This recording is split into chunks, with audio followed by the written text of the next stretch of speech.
Rare breaks ఒకటి మార్చుతా అన్నారు and general service ఏదో చేస్తారంట. ఎక్కువ కాస్ట్ కూడా అవ్వదు, జస్ట్ ఒక 700 ఎంత అవుతుంది. హోమ్ టూర్ అయితే చూపించబోతున్నాను. అంటే ఇది బ్యాచిలర్స్ హోమ్ టూర్ అనమాట. కిచెన్ ఏరియా, అదొక బెడ్రూమ్ అండ్ ఇదొక బెడ్రూమ్. కొంతమంది ఉంటారు పొద్దున్న ఎప్పుడో ఇస్తే సాయంత్రం రాత్రి కూడా అయిపోద్ది, అప్పుడు కూడా ఎవరు. మ్యాక్సిస్ ఏంటంటే ఇక్కడ రేటింగ్ తక్కువ అంటున్నారు ఎంఆర్ఎఫ్ మీద పోల్చుకుంటే. మంచి షైనింగ్ వస్తుంది టైర్. ఇది చూసారు ఎలా ఉందో. ఇది అంటే సెపరేట్గా వస్తాయి అనమాట ఇవి అటు ఇటు. ఇప్పుడు లాంగ్ పడుతుంది ఫోకస్, కానీ ఓకే ఈక్వల్గానే ఉంది.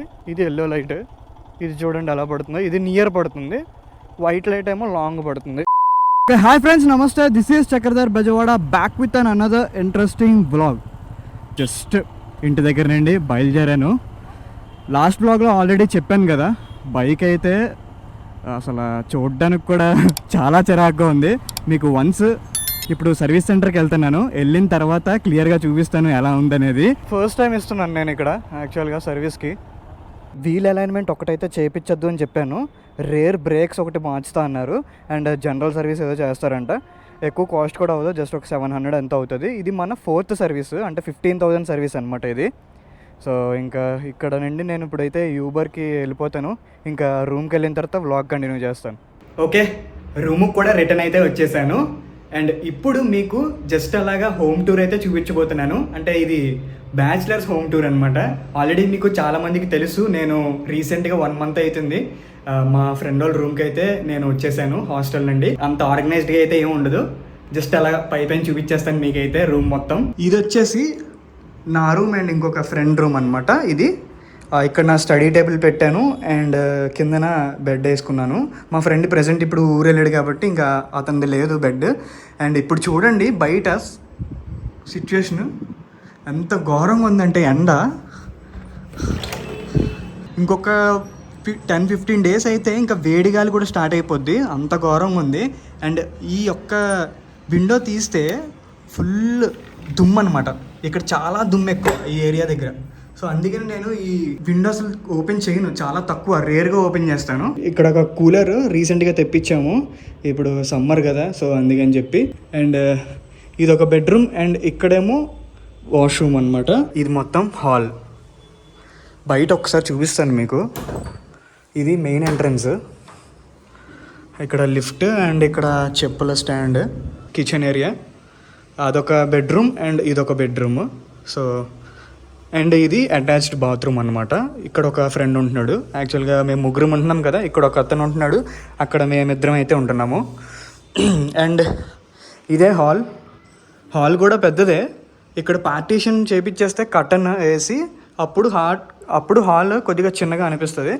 ఫైనల్గా బయట కూడా చూపించేస్తాను మీకు. ఇదిగోండి బయట అయితే ఇలా ఉంది. అండ్ ఇక్కడ ఒక వాషింగ్ మిషన్ పెట్టాము. మొత్తం అంతా మా ఫ్రెండ్వే ఈ సామాన్లన్నీ కూడా, నావేవో ఒక 2-3 ఉన్నాయి అంతే. మా చిన్న క్యూట్ బ్యాచిలర్ రూమ్ అనమాట ఇది. అండ్ ఇప్పుడైతే నేను వంట వండుకోవాలి. ఆల్రెడీ 1:30 అయిపోయిన టైము. సో వంట వండుకొని తినేసి కొంచెంసేపు వర్క్ ఉంది నాకు, ఎడిటింగ్ వర్క్. ఆ వర్క్ చూసుకొని ఈవినింగ్ మళ్ళీ మనం వెళ్ళి బైక్ తెచ్చేసుకుందాము.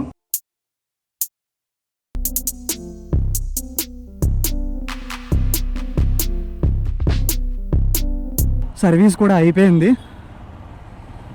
15,000 సర్వీస్ అంట. ఇది 4th సర్వీస్ అనమాట. దీని కాస్ట్ ఎంత అవుతుందో తెలుసా? 563 రూపీస్ మాత్రమే. హిమాలయానికి 500 to 700 మధ్యలో అవుతుంది సర్వీస్. అండ్ కొత్త హిమాలయన్ 452 వచ్చింది కదా న్యూ మోడల్, దానికైతే సర్వీస్ స్టార్టింగ్ 1000 అంట. నేను ఇందాక కనుక్కున్నాను. ఎంత ఫాస్ట్గా అయితే అంత ఫాస్ట్గా ఇచ్చేయండి అని చెప్పాను. సో ఇంకా వీళ్ళు బాగానే ఇచ్చినట్టే. కొంతమంది ఉంటారు పొద్దున్న ఎప్పుడో ఇస్తే సాయంత్రం రాత్రి కూడా అయిపోద్ది, అప్పుడు కూడా ఎవరు. అదొక్కటే చిరాకు వస్తుంది. కానీ జనరల్ సర్వీస్ అంటే యాక్చువల్గా 1 hourకి మించి టైం తీసుకోకూడదు. అసలు ఏముండదు జనరల్ సర్వీస్లో, జస్ట్ ఆయిల్స్ చేంజ్ చేస్తారు అంతే. ఇప్పుడు టైర్ మార్పించాలి, ఇంకొక వీలైతే యాక్సరీ ఒకటి యాడ్ చేయాలి, అది కూడా చేపిస్తాను. మీకు ఒకసారి టైర్ చూపిస్తాను ఎలా ఉందో. మరీ అసలు చాలా ఘోరంగా తయారైంది అది. చూడండి టైర్ ఎలా ఉందో. గ్రిప్ మొత్తం అయిపోయింది. ఈ బటన్స్ కూడా ఆల్మోస్ట్ అరిగిపోయాయి. ఇంక సైడ్ బటన్స్ ఒకటే మిగిలాయి, మధ్యలో కూడా క్రాక్స్, చిన్న క్రాక్స్ వచ్చాయి అనమాట. ఇప్పుడు వరకు నేను వాడింది అయితే సియట్ టైర్స్ అనమాట. ఇవి డైరెక్ట్ షోరూమ్ వాళ్ళు ఇచ్చినవి సియట్ స్టాక్ టైర్స్. ఇప్పుడు నేను ఇంకా ఎంఆర్ఎఫ్ తీసుకుందాం అనుకుంటున్నాను. ఇది ఎక్కడంటే కోటి అనమాట, హోల్సేల్ మార్కెట్ ఇది.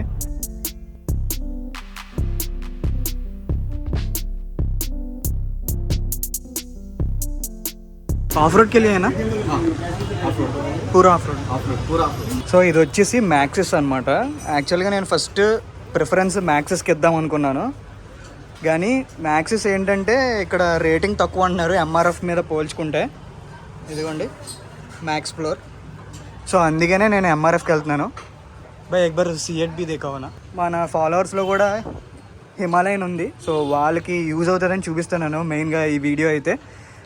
ఎంఆర్ఎఫ్ఏ ప్రిఫర్ చేయండి. మ్యాక్స్ ఇక్కడ కూడా 10కి 9.5 అలాగే ఎంఆర్ఎఫ్కి ఇస్తున్నారు రేటింగ్. సో ఇదేమో సిఎట్ అనమాట. సిఎట్ బాగుంటుంది కానీ ఫాస్ట్గా అరిగిపోద్ది అని చెప్తున్నారు. అంటే ఒక 10,000 8,000 కిలోమీటర్స్కి అరిగిపోద్ది. అదే ఎంఆర్ఎఫ్ అయితే 12,000 to 15,000 రావచ్చు అని చెప్తున్నారు.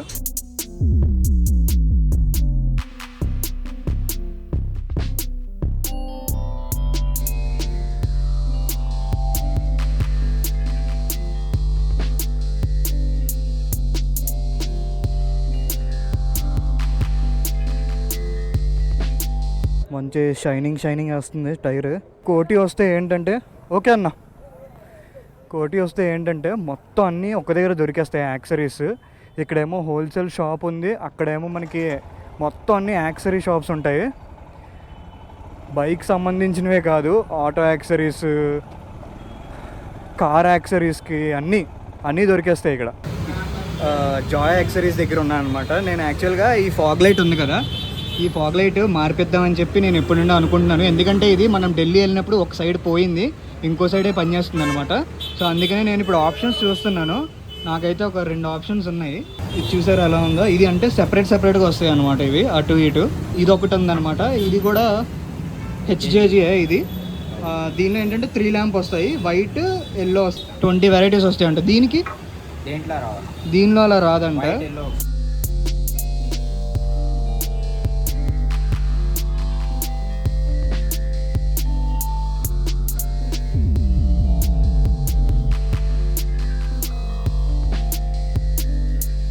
టైర్ అయిపోయింది, ఫాగ్ లైట్ అయిపోయింది.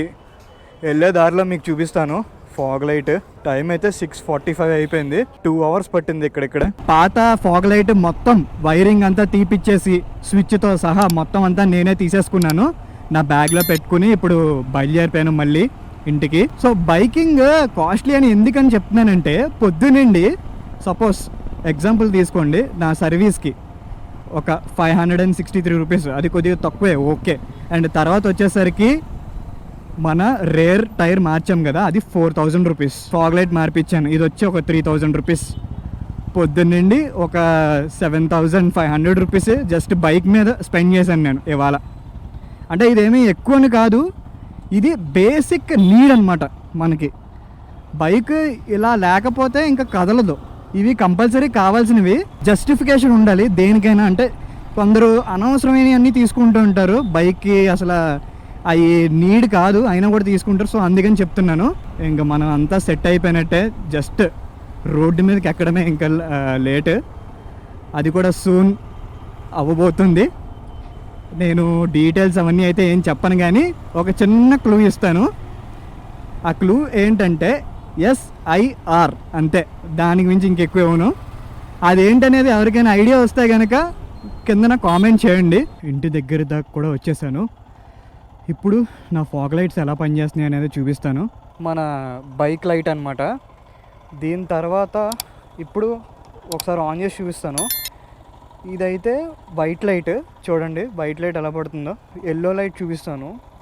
సో ఎల్లో అయితే ఇదిగోండి, ఎల్లో ఎలా పడుతుంది. అలంకి ఒకటి ఇచ్చారు నాకు, దాంతో అడ్జస్ట్ చేసుకుంటాను. ఒకసారి చూసి కరెక్ట్గా ఎలా పడుతుంది ఫోకస్ అంతా ఒకసారి నేను చెక్ చేయాలి. ఇప్పుడు లాంగ్ పడుతుంది ఫోకస్, కానీ ఓకే ఈక్వల్గానే ఉంది. ఇది ఎల్లో లైట్, ఇది చూడండి ఎలా పడుతుందో. ఇది నియర్ పడుతుంది, వైట్ లైట్ ఏమో లాంగ్ పడుతుంది. సో ఓకే గైస్, ఇంకెక్కడితో అయితే వ్లాగ్ ఎండ్ చేస్తాను. If you like this video please don't forget to like, share and subscribe to my YouTube channel. See you in the next vlog guys, by.